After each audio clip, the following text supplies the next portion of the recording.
కర్నూలు జిల్లాలో నకిలీ సర్టిఫికేట్ల ముఠా గుట్టు రట్టయింది. కొంతమంది విద్యార్థులు మెడికల్ సీట్ కోసం కుల ధృవీకరణ పత్రాలనే మార్చేశారు.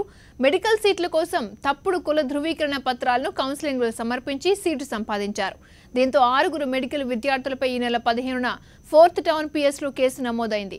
నకిలీ సర్టిఫికేట్ల కేసును దర్యాప్తు చేస్తున్న పోలీసులు 6 విద్యార్థులను వారి తల్లిదండ్రులను అరెస్టు చేశారు. విద్యార్థిని మౌనిక, ఆమె తండ్రితో పాటు నకిలీ ధృవీకరణ పత్రాలు ఇచ్చిన అప్పటి కళ్ళూరు తహసీల్దార్ శివరాముడు కూడా పరారీలో ఉన్నారు. అతని కోసం పోలీసులు గాలింపు చర్యలు చేపట్టారు.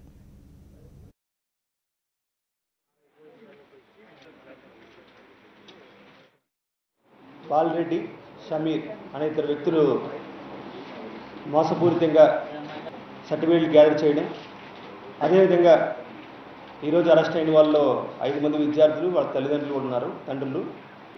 వాళ్ళు పూర్తిగా తెలిసి వాళ్ళ కులం కాకపోయినా సరే వేరే కుల సర్టిఫికేట్లు పొంది